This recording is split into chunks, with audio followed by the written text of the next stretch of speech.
Hello दोस्तों, नमस्कार। Welcome to this video. उम्मीद करता हूं आप सब बहुत बढ़िया होंगे और आपके जीआईसी एलटी ग्रेड एवं लेक्चरर की तैयारी भी मस्त चल रही होगी। तो साथियों, आज आप हम देख सकते हैं हमारे हाथ में है जीआईसी एलटी ग्रेड 2018 का पेपर, जिसको मैंने पास किया और जिसको पास करने के बाद मैं आज सर्विस में हूँ। तो इस पेपर को दिखाने का सिर्फ इतना उद्देश्य है कि जनरल स्टडी का जो पार्ट है उसमें उसको तैयार करने का सबसे बेहतरीन तरीका क्या हो सकता है। क्योंकि देखिए भाई, अगर आपको किसी भी एग्जाम को क्रैक करना है तो सबसे बेस्ट तरीका होता है उससे पहले का जो उसका एग्जाम हुआ होता है उसी को देख करके हम एक एज्यूम करते हैं, पूरी तरीके से रणनीति बनाते हैं कि कैसे हम इस एग्जाम के लिए अपनी प्रिपरेशन को कर सकते हैं। क्योंकि आप जानते हैं चाहे जीआईसी एलटी ग्रेड हो, लेक्चरर हो, उसका जो जीएस वाला पोर्शन है काफी डीप है, काफी ब्रॉड है। तो उसके लिए हमको रणनीति बनाना पड़ेगा। मैं इस पेपर को अब जब उठा करके देख रहा हूं, उस समय चूंकि मेरी तैयारी तो जीएस की उतनी अच्छी नहीं थी, मैं इस चीज को कई बार आप लोगों से बता भी चुका हूं, लेकिन अब जब मैं देख रहा हूं तो इसमें ज्यादातर क्वेश्चंस, लगभग अगर मैं कहूं तो 80% से ज्यादा क्वेश्चन जो है वो सब उत्तर प्रदेश लोक सेवा आयोग के, चाहे वो आरओ एआरओ के एग्जाम्स रहे हो, चाहे पीसीएस के एग्जाम्स रहे हो, मतलब लोक सेवा आयोग के ही सभी ये जो है प्रीवियस ईयर के क्वेश्चंस है। ठीक है, तो इसका मैं आप लोगों को पीडीएफ बना करके ग्रुप में भेज दूंगा। तो इस वीडियो को बनाने का मेरा सिर्फ इतना उद्देश्य है कि अगर आप एक बेहतरीन स्कोर प्राप्त करना चाहते हैं अपने जीआईसी एलटी ग्रेड एवं लेक्चरर में, क्योंकि समय भी अपने पास उतना नहीं है, कम समय में अगर बेहतरीन करना चाहते हैं तो उसके लिए आपको क्या रणनीति अपनानी चाहिए, इस विषय पर इस वीडियो के माध्यम से हम बात करेंगे। साथियों, अगर मैं बात करूं आपके जीएस वाला पोर्शन को तैयार करने की, तो देखो आप जानते हैं कि एक इंपॉर्टेंट रोल प्ले करने वाला है। ठीक है, जिसमें आपके जीआईसी एलटी ग्रेड में 30 क्वेश्चन, आपके लेक्चरर में 40 क्वेश्चन आएगा और आप सब सारे लोग जो है अपने सब्जेक्ट की तैयारी कर रहे हैं, लेकिन जीएस एक मतलब ऐसा रोल प्ले करेगा जिसको हमको जरूर फॉलो करना चाहिए। यानी हम कहने का मतलब यह है कि उसको बिल्कुल भी इग्नोर नहीं कर सकते। उसके लिए मुझे जो लगता है, क्योंकि इतना लेंदी सिलेबस होने के बाद भला आप बताओ कितना हम पार्ट को कवर कर सकते हैं अगर एक एक डिटेल पढ़ेंगे तो इसके लिए मैं आप लोगों से शुरू से यही चीज कहता रहा हूं कि प्रीवियस ईयर के क्वेश्चंस को आप सॉल्व करिए। ठीक है, बट चूंकि समय उतना नहीं है, लेकिन अगर उनको हमें प्राप्त करना है अच्छा स्कोर 20 के आसपास में, तो सबसे बेहतर तरीका यही है कि पीवाईक्यूज को आप सॉल्व करिए। ठीक है, आप जानते हैं कि पीवाईक्यूज की चाहे कोई भी किताब हो, चाहे मैं नाम नहीं लूंगा, ठीक है, आप जानते हैं मैं आपके जीएस की प्रैक्टिस भी करा रहा हूं। प्रैक्टिस में सारे क्वेश्चन जो है आपके जो है पीवाईक्यूज के हैं। ठीक है, अब आप इस बात को समझिए, सारे क्वेश्चन आपके पीवाईक्यूज के हैं।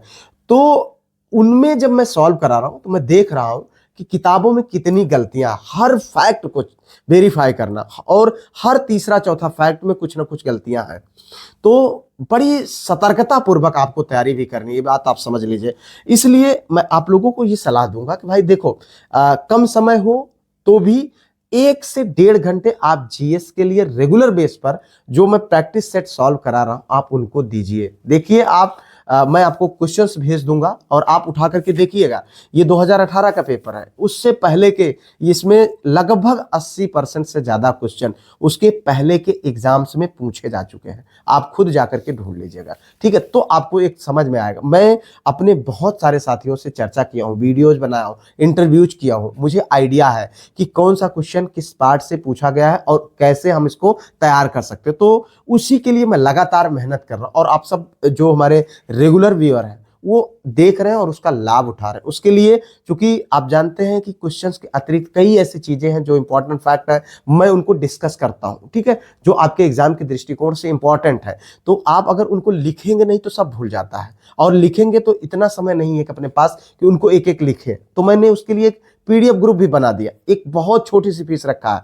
अगर आप उस पीडीएफ ग्रुप को ज्वाइन करने की आपके पास 199 रुपए का मैंने चार्ज रखा है, जो आपके एग्जाम तक मात्र एक बार आपको पे करना है। ठीक है, आप उसको नहीं पे कर सकते, अगर आपके पास नहीं इतना अमाउंट है तो भी आप कांटेक्ट करिए, आप ग्रुप में जुड़िए और जुड़ करके रेगुलर बेस पर पढ़िए। भाई मैं आपको ये कहता हूं कि कोई इतना गरीब नहीं है कि 199 पे नहीं कर सकता, बट उसको चार्ज रखने के पीछे मेरा एक कारण है, मेरा एक रीजन है कि जब कोई चीज फ्री की होती है तो आप उसकी वैल्यू नहीं समझते हो। मित्र, आप इस पेपर को उठाकर देखिएगा कितनी इंपॉर्टेंट है आपका पीवाईक्यूज। ठीक है, जिसको मैं सॉल्व करा रहा हूं और ऊपर से हर क्वेश्चन को वेरीफाई, बहुत मेहनत करता हूँ। अभी मैं आपको अपनी घड़ी दिखाऊं तो ये देख लीजिए, बज रहे हैं 12:30, रात के 12:30 बज रहे हैं। ठीक है, मैं वही मैटर तैयार कर रहा था, मैं काम कर रहा था, तो मुझे लगा कि इस विषय पर आप लोगों से चर्चा करना चाहिए, क्योंकि एग्जाम जैसे जैसे नजदीक आ रहा है आप लोग घबरा रहे हैं। ठीक है, आप लोग परेशान हो रहे हैं कि यार कैसे होगा। देखो यहाँ पर 0:35 यानी 12:35 हो रहे हैं, तो आप 12:35 का समय देख सकते हैं। ठीक है, तो अभी मैं उसके लिए किस स्तर से मेहनत कर रहा हूं। तो यहां पर कहने का मेरा सिर्फ इतना मतलब है कि अगर मैं मेहनत कर रहा हूं तो यार मेरे भाई, आप मेरे छोटे भाई हो चाहे बड़े भाई हो, बहन हो, जो भी हो, फायदा उठा लो उसका। ठीक है, मत सोचो 199 कुछ भी नहीं है जिस लेवल का मैं मेहनत कर रहा हूं। उसके साथ साथ आपकी तैयारी धीमी ना पड़े उसके लिए मैं संडे को टेस्ट ले लेता हूं, जिससे आपकी कंसिस्टेंसी मेंटेन। आज संडे है, आज आपको टेस्ट मिलेगा। ठीक है, और ये टेस्ट शाम को 7 बजे, और आप पिछले टेस्टों में देख रहे हैं 43 लोग 100% स्कोर, 44 लोग 100% स्कोर, 36 लोग 100% स्कोर, 95 97, तो मैं गिन ही नहीं रहा हूं। तो आप सोच के देखो, इतने अच्छा परफॉर्मेंस कर रहा है कोई, अगर लगातार मेहनत कर रहा है, आप क्यों चूकना चाहते हैं इस मौके से। तो मैं आपको यही कहता हूं कि बहुत मोह माया में मत पड़ो। ठीक है, आपका ये समय जो बहुत ज्यादा कीमती है, ये निकल जाएगा। ठीक है, कल के लिए पछताने के सिवा कुछ नहीं बचेगा।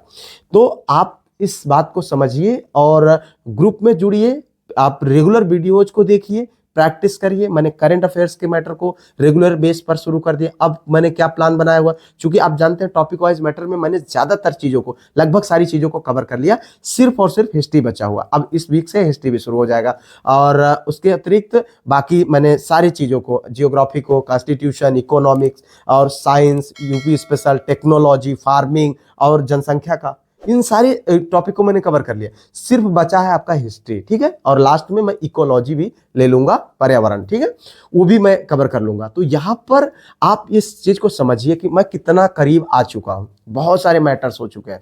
अगर आप इनको, बहुत सारे लोगों का सवाल रहता है कि सर जितना आप करा रहे हैं कर लूंगा, इनफ है क्या। भला भाई उतना कर ही तो लो, भला उतना कर तो लो। ठीक है, जितना आप कर लेंगे ना, जितना आपके पास समय है, निश्चित तौर पर इनफ है, घबराइए नहीं। ठीक है, बहुत सोच विचार करके चीज़ों को मैं आप लोगों तक शेयर कर रहा हूँ, और मुझे लगता है इसका आपको लाभ लेना चाहिए, इसका आपको फ़ायदा उठाना चाहिए।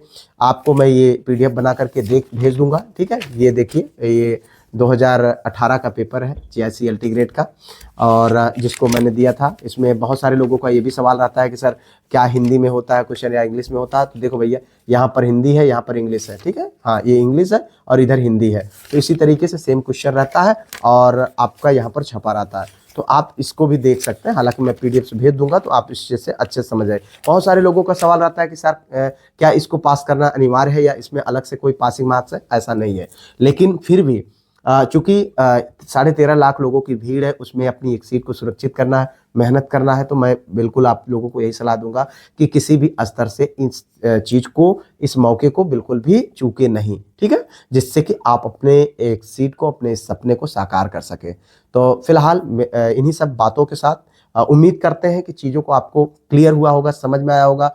अगर आपका कोई सुझाव हो तो कमेंट करिएगा। वीडियो अगर अच्छी लगी हो तो लाइक, शेयर, सब्सक्राइब, हाइप ये सब कर लीजिएगा। फिलहाल मिलते हैं किसी और वीडियो में, किसी और टॉपिक पर।